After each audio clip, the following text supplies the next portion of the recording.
tarde, obrigado pela saudação. Eu vou com muito prazer voltar a esta corte. Hoje nós vamos decidir aqui valores muito caros, valores constitucionais muito caros que passam pela intimidade, a honra e a vida privada das pessoas. Eu nunca tive dúvida, e não as tenho, de que quem entra na política, quem se candidata, tem alguns dos seus direitos fundamentais relativizados, minorados. Por exemplo, na propaganda eleitoral. O direito à imagem na propaganda eleitoral é relativizado pela jurisprudência do direito eleitoral. Por quê? Porque se tem em mente que o candidato, né, e a palavra candidato vem de cândido, e cândido vem de santo, que o candidato que se coloca à disposição da sociedade para ser votado, ele precisa também ter desnudada a sua personalidade.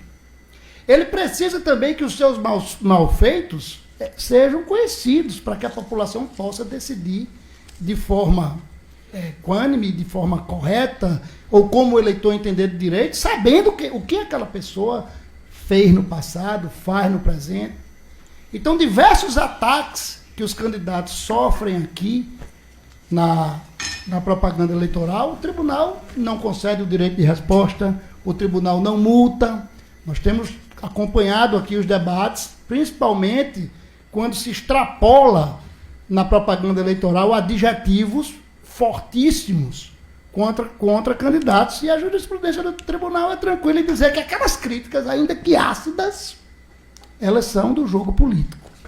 Então, quem entra no jogo político sabe que o seu sigilo bancário não tem a mesma proteção que o cidadão comum que não está no jogo político. Ele sabe que o seu sigilo fiscal também está menos protegido. Por quê? Porque ele vai desenvolver atos na campanha que podem sofrer acusações e que é preciso quebrar esses sigilos para investigar o que aconteceu. E existe um valor também que é muito caro para a justiça eleitoral, que é tutelar a liberdade do voto. Porque a tutela da liberdade do voto, é um mecanismo de proteção à democracia. E a democracia é um bem jurídico tutelado muito mais importante do que a intimidade e a vida privada, porque você vai balancear aí o interesse público com o interesse privado. Acontece que isso não pode acontecer de forma desenfreada. O que aconteceu em Francisco Dantas? Busca e apreensão deferida contra o candidato, a vice, o pai do candidato e outras pessoas. Apreenderam os celulares. A Polícia Federal, que é o órgão que tem a expertise para periciar os celulares, assim o fez e lançou nos autos o relatório do que ela tinha encontrado. E nesses relatórios não se vislumbrou prova de ilícitos eleitorais. Não se vislumbrou flagrante de crime eleitoral. Lançado esse relatório nos autos, a parte investigante, com todo o seu direito de investigar, por isso que o nome é investigante, não é autor nem réu, ela é investigante. Quando a parte está investigando, ela tem direito de requerer todas as medidas que sirvam à investigação. E o que ela requereu ao juiz? Ela disse que o relatório da Polícia Federal foi singelo, que alguns telefones tinham 1.300 conversas e que ela queria que fosse liberado pelo juiz todas as mídias constantes desse telefone. Todas as conversas, todas as fotos, todo o conteúdo do aparelho celular dos investigados. E aí instaurou-se um dilema. Porque aí chegou a hora de você, depois da Polícia Federal não ter encontrado nada, franquear ao adversário político a intimidade dos candidatos. Nós fizemos um recurso defendendo que este limite não podia ter sido ultrapassado. Não poderia o juiz ter deferido esta invasão de privacidade pelo adversário político dos investigados. Por quê? Porque iria se entregar assuntos pessoais, intimidades, fotografias, que poderiam ter uma finalidade destorcida. De modo que, preocupado com o deferimento dessa medida, eu impetrei um pedido de tutela antecedente aqui no tribunal, era plantão, o doutor Daniel Maia deferiu a liminar para que essa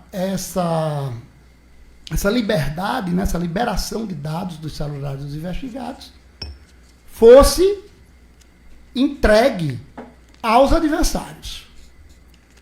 O ponto que vamos decidir hoje é exatamente este.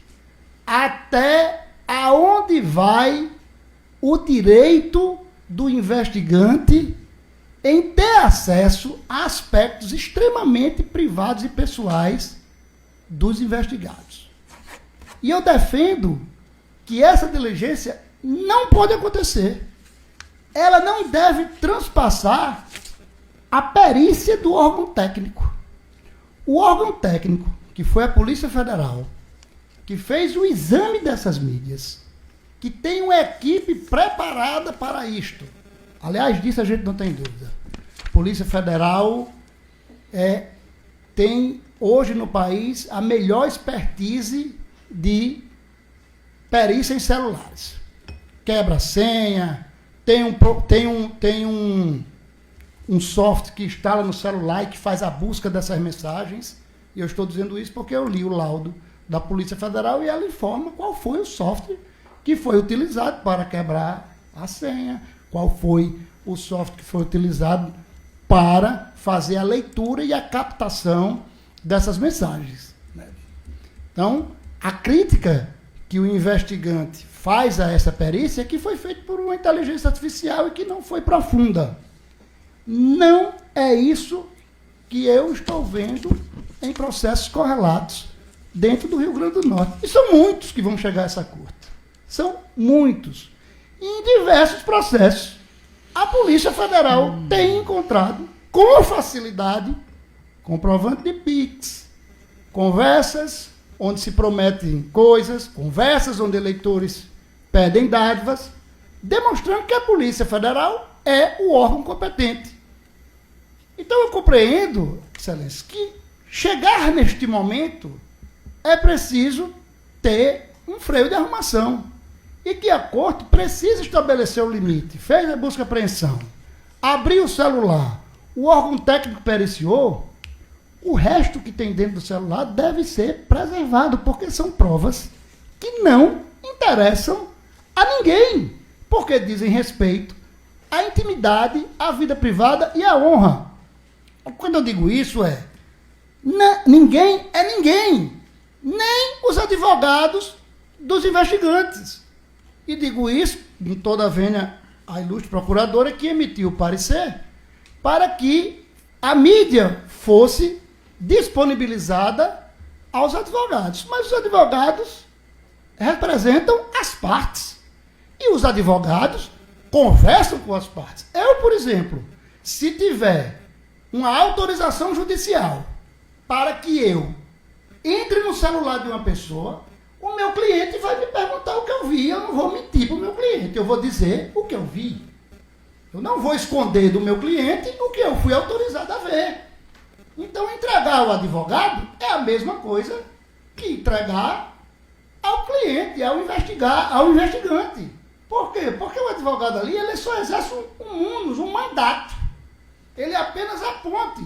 Mas, na verdade, essa prova é produzida para a parte, e a obrigação do advogado é dizer à parte tudo que está acontecendo no processo.